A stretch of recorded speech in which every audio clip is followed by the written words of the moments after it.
Napakalaki ng content guys. So, hopefully, ma-meet ko kayo. Ma-meet ko yung si Life Fit mismo. Okay? So, GG tayo. Walang take-take, no? Isa lang, no? Galing, no? Hindi, joke lang. So, yan mga ka-basic. So, simple lang naman yung philosophy natin. From day 1 until today, dala-dala pa rin natin. Like ngayon, pagod tayo lahat, pero tinan nyo yung energy. Pag simula na talaga. You ready? Let's go! What is up mga ka-Life Fit? Welcome back to another special episode. This is a continuation do sa past episode natin, season finale ng nakaraang season. This time around, tayo na po ang nakapag-interview kay Coach Winsite. So, marami tayong nalaman, marami tayong natutunan sa experiences ni Coach Winsite, and we would like to share to you in this episode. So, let's watch the interview mga ka-Life Fit.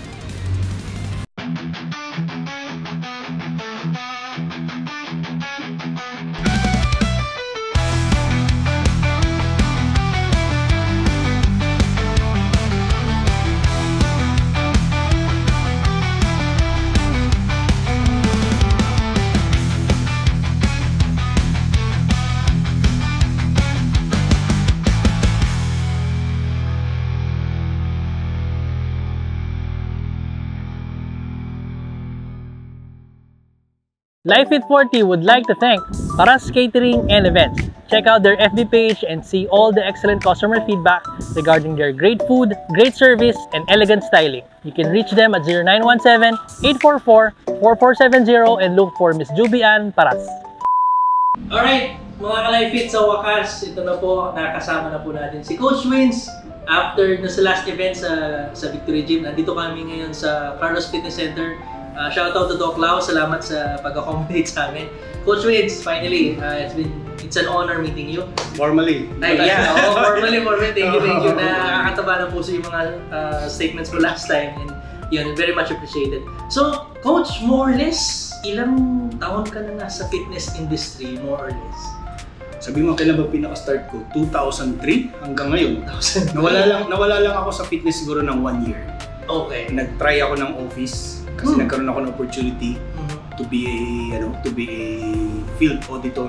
Galing din sa client. Okay. Yung client ko sabi niya, mahina ang coaching ng time na yun, diba?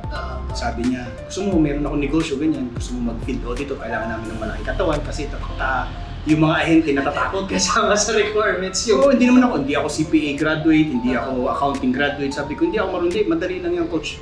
Ano lang to, bilang lang tayo ng produkto, siguraduhin natin na hindi na nakakaw yung produkto, ganyan. Sige, subukan natin. Kailangan nila ng intimidating presence. Alam mo nangyari? Nag-end up, sa gym din ako bumagsak. Ganun din. Oo, pinapadala ako kung saan-saan nun eh. Gym din ang hinanap ko.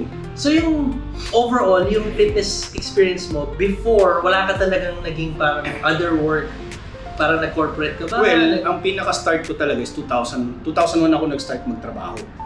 Ang starting ko nun is spa. Spa? Okay. Spa kasi 2001, fresh graduate ako. Buntis yung ex-girlfriend ko that time. Okay. So no choice ako kundi magtrabaho. Mag-work. Yung spa na yon, pag tumawid ka is gym. So ginawa ko, nag-apply ako sa parehas. Okay. So tinanggap ako ron, I started as a janitor sa gym na yun. Wow! Yes. Doon nag-start lahat. Kasi hindi ako matanggap dahil wala akong certification. Yes. Tapos yung background ko sa school is hindi related sa fitness. Apakalayo. Sa hindi nakakalam, aeronautical maintenance ako. So, mekaniko ako ng aeroplano pero takot ako sa aeroplano. Yan. So, doon nagsimula lahat. So, yun ang experience ko sa gym. Nag-start ako as a janitor. Napunta ako ng sales. After a few months, napunta ako sa sales. Sa mga malalaking gym dyan, alam niyo ibig sabihin. Sales consultant, ganyan. Sales membership. Consultant, ganyan. Doon ako nagsimula. And then, nakita ng owner na yung puso ko talaga is nasa gym or sa coaching. So binigyan nila ako ng shout out sa Bodyworks. Fitness gym, napakalumang gym na yan. Close na actually, pero kung napapanood man to ng may-ari, shout out sa inyo kayo nagbigay ng break sa akin. Wow! Diyan nag-start. So talagang gym ang calling mo, no, coach? Yun yung talagang sa'yo, no? Ang dami ko nang sinubukan nung time niya, pero talagang end up ko gym. Parang doon ako masaya. Like ngayon, kung makikita niyo yung buhay ko ngayon, nakakapagod para sa iba. So, biyahe ka dito, biyahe ka doon sa ibang province. Oo, pero like ngayon sa Friday, actually bukas sa Cavite ako, paglabas ito basta sa Iloilo ako sa Biyernes. Pero masaya ako. Diba? Hindi ako kumikita ng tulad ng iba. Akala ng iba dahil sa social media kumikita ng magkano sobrang TikTok. Hindi ganun. Naging content ako sa meron ako ngayon through fitness. Through fitness, yes. Yun, importante sa akin yun. Diba na, basically, napapaaral mo mga anak mo, nakakain ka ng maayos, nakapag-prep ka ng maayos, may bahay ka, okay na yun. Wala ako nung extra. Basic talaga. Sobrang basic lang. Masaya, ending para sa akin, masaya ako sa ginagawa ko. I guess ikaw rin. Oo, actually, yun ito. nga kahit nga may family business kami, galing din ako ng corporate. Pero ito talaga gusto kong ginagawa Hindi ko talaga siya maalis sa sistema ko So any rin, coach, any advice sa mga others na gusto rin i-pursue yung passion nila, ano sa palagay mo pwede mong ibigay na advice sa kanila? Hanapin niyo yung passion niyo. Hanapin niyo yung passion mo. Kung nasa gym man yung passion mo, I highly suggest na equip mo yung sarili mo ng knowledge. Yun lang, kung ang passion mo is about fitness, hindi naman darating yan basta-basta. Kailangan mong i-arm yung sarili mo with knowledge para mag-move forward ka sa career mo, sa fitness. Kung hindi man fitness yun, i-move forward mo rin sa iba. Doon ka magkumuha ng knowledge sa ibang kung ano man yung field na magustuhan nyo. Pero dahil nasa fitness tayo, pati yung channel na to is fitness, kung nasa fitness kayo, never kayong pumayag na doon lang yung alam ninyo. Laging move forward. Kahit gano'n pa kayo katanda. Kahit ako hanggang ngayon, nag-aaral pa rin ako. Hindi man katulad ng dati, pero at least every year meron tayong kinukuha na additional learnings.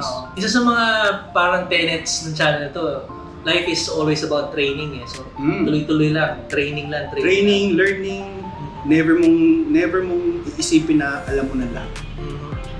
Yung community mo, coach, yung Batang Hipe, actually matagal ko na rin minomonitor yan Batang Hipe kasi started as athletes lang Oo. Mga athletes lang yan way back 2015 nagsimula yung putok ng Batang Hipe na nananalo yung mga sila na nagpangalan yan, Batang Hipe. Tapos ngayon, organic lang talaga siya. Kung nakikilala nyo, sila Mark Bergonia, sila Ming Heresa, sila Ken Hanauka, Joven. Obviously, kilala nyo silang lahat.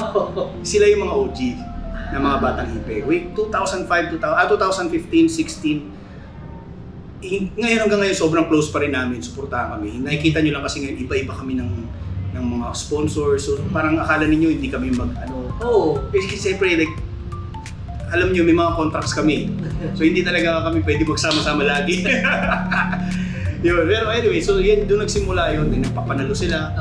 Dumating sila Carl Matthew, diba? Dumating yung mga natural athletes na nagpo-pro. Ngayon, tumatanggap na rin ako ng mga online ng mga lifestyle lang.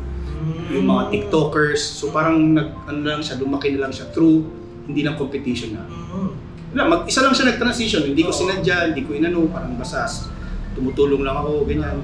Yung may nasabi ka doon sa last episode namin, coach, na yun yung platform mo na kahit iba-iba kayo iba-iba tayo ng companies, ng brands, ng sponsors, basta tulungan tayo, sabay-sabay tayo angat. Yun yung sinabi mo, napakaliit lang kasi ng industry.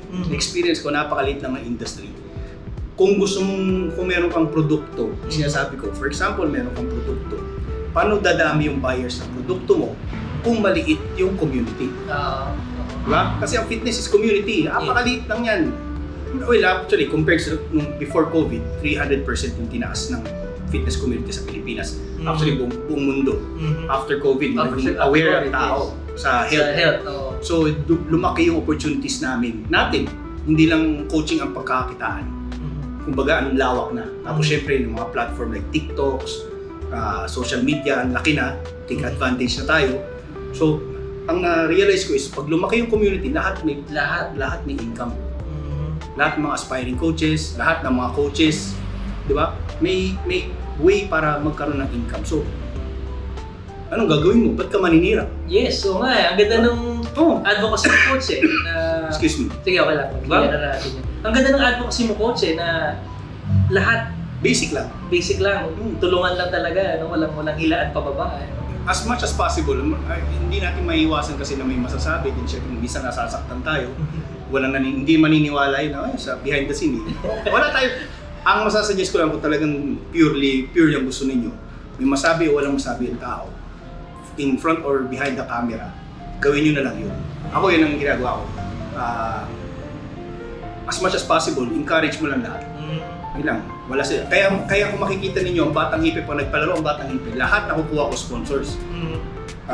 Supplement hub ako, hindi ako supplement hub. Pero nakukuha ko si Get Wasted. Nakukuha ko si Wise Choice. Kasi wala akong kaaway. Wala akong sisirahan. Diba? Tulungan ko sila to market themselves through Batang Hipe. So, si Batang Hipe is under supplement hub. Diba? So walang issue kasi tulungan lang. Di lumalaki community. Ganda ng ecosystem ng gano'n, lahat. As much as possible. Tutulungan natin.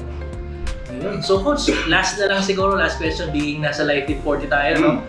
44 ka na rin pala, pareho tayo ng edad. Pero sa tingin mo coach, yung pagiging 40 ba, ano yung pwede mong mabigay na encouragement sa mga viewers natin na line of 40 na nag-uumpisa pa lang sila siguro? Nag-uumpisa pa lang? Oo, nag-uumpisa pa lang sila. Ano yung pwede mong encouragement na pwede mong masabi? Simple lang yan. Huwag nyo nang antayin na mamula yung blood test nyo.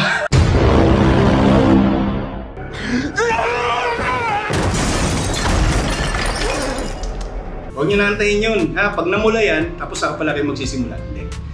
Fitness is about prevention. Hindi ko sinasabing perfecto ako, dahil competitor ako.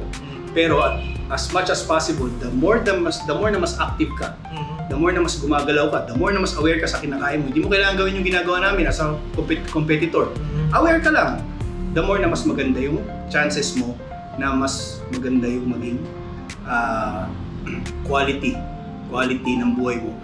Pagdating natin ng senior years natin, after senior, at least kahit na eventually tatanda. Diba? Tatanda tayo. Ang gusto natin, pagdating dun, maganda yung quality. Hindi yung pagdating dun, 40 ka pa lang, ang dami mo na iniinom. Diba? Dami ng bawal sa'yo. Yun ang gusto natin. So, walang age yung simula. Tatanong kayo paano yung simulan? Simulan nyo na. Ganun na kasimple. Wala nang, paano ba magsisimula? Wala nang ganung question. Simulan nyo na. Nandito lang kami. Oo nga. Dyan si Coach Wins para kung may mga questions pa kayo. Very approachable, very humble. Pinang isa sa mga pinaka-humble ko na na-interview. Medyo busy lang. Very busy itong coach na to. Pero isang PM lang. Very approachable siya mga kalipit. So, thank you po. Coach, thank you. More power. Thank you bro. Thank you sa more power niyo sa channel na to. Tuloy-tuloy niyo lang yan. Marami rin kayong maabot na mga tao na ma-influence ninyo sa fitness. Okay? Yes. GG! Life Fit 40 would like to thank Unneat, now in over 200 partner stores and groceries nationwide. Also available in Lazada and Shopee. So there you have it mga ka-Life Fit. Sana marami kayong natutunan sa episode na to. Nakita nyo naman yung humble beginnings ni Coach Wins Hipe. He started out in the gym na janitor siya. Tapos later on, he rose from the ranks and look at where he is now mga ka-Life Fit. Sharing his knowledge and supporting all those content creators na nag-uumpisa pa lang na makagawa ng significant content kahit nag-uumpisa pa lang sila. Sabi nga niya, kapag tayo lahat natutulungan sa industry na to, lahat tayo aangat mga ka-Life Fit. Regardless kung ano yung career natin. Kay content creator ba tayo, kay we're into supplements, we're into apparel, we're into online coaching. Lahat yan, lahat tayo ay aangat kapag tayo ay nagtutulungan mga ka-Life Fit. So for more special interviews like this, don't forget to like, share, and subscribe to all of my social media accounts, Facebook, TikTok, Instagram, and YouTube. Turn on the notifications so you will be notified for all future content. Thank you to all our sponsors. Check out their links in the description down below. So we will be seeing you on the next episode. Stay safe always and be a life inspiration mga ka-Life Fit. Hello everybody, it's Trisha Gutierrez and I want to invite everybody to please like, share, and subscribe Life Fit 40 at susunod mag-workout na ako kasama ninyo.